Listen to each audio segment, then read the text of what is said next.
اعوذ باللہ من الشیطان الرجیم بسم اللہ الرحمن الرحیم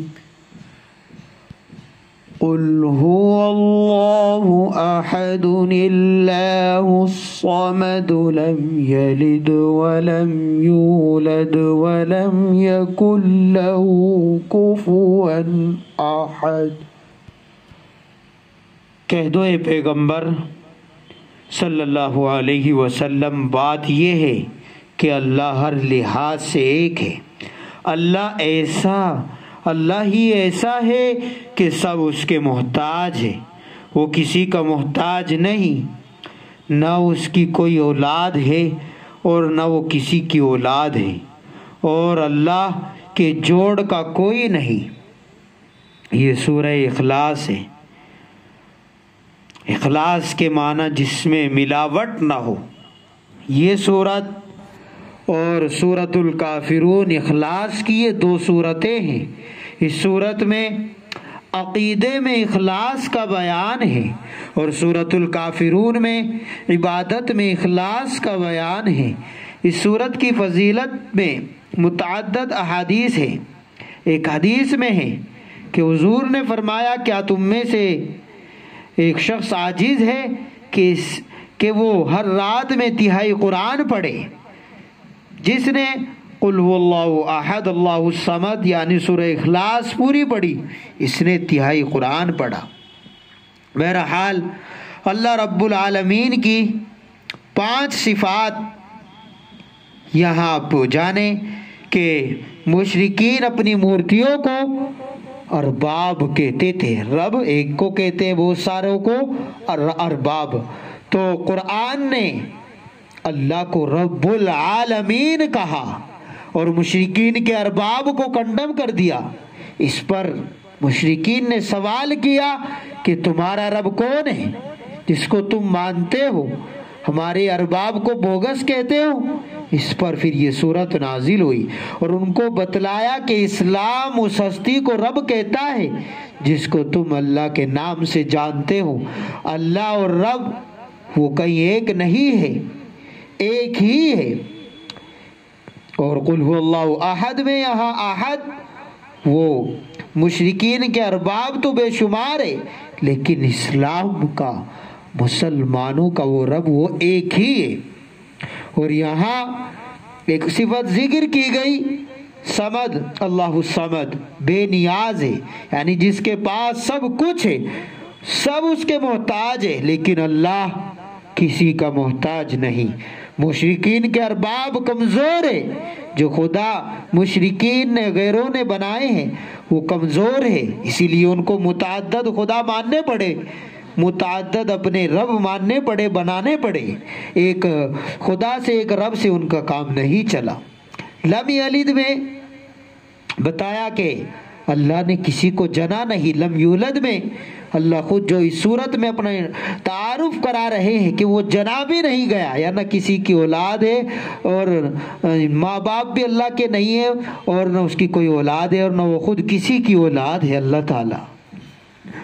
وَلَمْ يَكُنْ لَهُ كُفُوًا أَحَدٌ میں کہ کوئی بھی اللہ کے برابر کا نہیں، نہ صفات میں اور نہ ذات میں، وہ اکیلا ہے، ہر لحاظ سے وہ سب سے بلند و برتر اور سب سے عالی شان والا ہے۔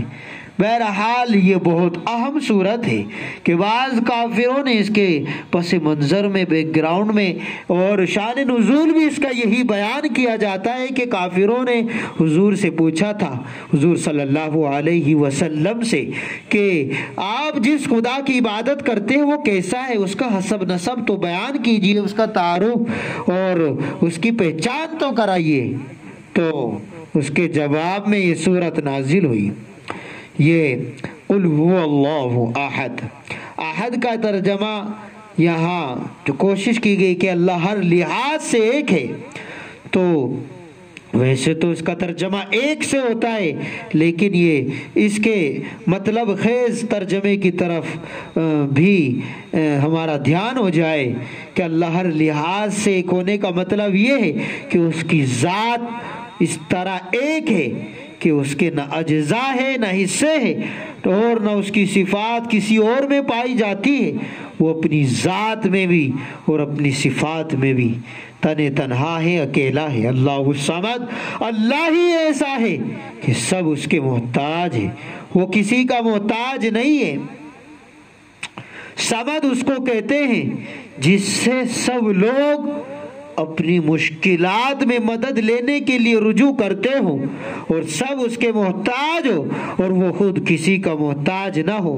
عام طور سے اختصار کے پیش نظر اس لفظ کا ترجمہ بے نیاز سے بھی کر دیا جاتا ہے، لیکن وہ اس کے صرف ایک پہلو کو ظاہر کرتا ہے کہ وہ کسی کا محتاج نہیں، لیکن یہ پہلو اس میں نہیں آتا کہ سب اس کے محتاج ہے۔ اس لیے اگر ترجمہ یہ ہو جائے کہ سب اس کے محتاج ہے اور وہ کسی کا محتاج نہیں ہے تو زیادہ اچھی طرح بات سمجھ میں آ جائے گی۔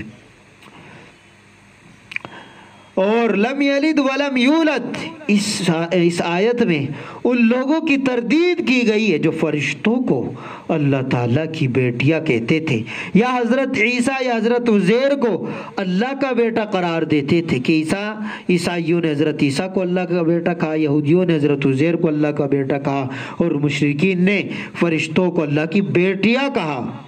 وَلَمْ يَكُنْ لَهُ كُفُوًا أَحَدٌ، کہ اللہ کے برابر کا کوئی نہیں ہے جو کسی معاملے میں اللہ کی برابری، اللہ کی کا مقابلہ کر سکے۔ اس صورت کی یہ 4 آیتیں ہیں لیکن بہت ہی جامع ہیں، جن میں اللہ تعالیٰ کی تعریف اور اللہ تعالیٰ کا تعارف بیان کیا گیا ہے۔ اللہ کی توحید کو انتہائی جامع انداز میں بیان فرمایا گیا ہے۔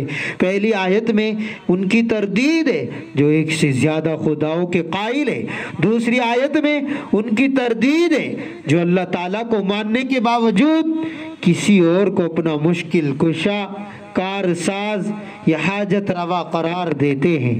تیسری آیت میں ان کی تردید ہے جو اللہ تعالیٰ کے لیے اولاد مانتے ہیں، اور چوتھی آیت میں ان لوگوں کا رد کیا گیا ہے جو اللہ تعالیٰ کی کسی بھی صفت میں کسی اور کی برابری کے قائل ہے، جیسے بعض مجوسیوں نے کہا کہ روشنی کا خالق کوئی اور ہے اور اندھیرے کا خالق کوئی اور ہے۔ اسی طرح اس مختصر صورت نے شرک کی تمام صورتوں کو باطل قرار دے کر خالص توحید ثابت کی ہے، اس لیے سورت کا نام بھی سورہ اخلاص رکھا گیا ہے، اور یہ تہائی قرآن کے برابر ہے۔ اس کا ورد ہم کو رکھنا چاہیے، چونکہ ایک تہائی قرآن کیوں کہا گیا؟ قرآن نے بنیادی طور پر 3 عقیدوں پر زور دیا ہے، توحید پر، رسالت پر اور آخرت پر۔ یہ بنیادی 3 عقیدے ہیں، اسلام کی ریڑھ کی ہڈی ہے، توحید، رسالت اور آخرت۔ اس صورت نے ان میں توحید کے عقیدے کی پوری وضاحت کر دی، یعنی گویا 3 حصے تھے تو ایک حصے پر روشنی ڈال دی گئی، تو ایک تہائی سے اعتبار سے اس کو کہا گیا ہے۔ اللہ تبارک و تعالی اس صورت کے فضائل حاصل کرنے کی توفیق عطا فرمائے، قرآن سے وابستگی عطا فرمائے، ہماری سب پریشانیوں کو کافور و ختم فرمائے اور ہماری دعاؤں کو قبول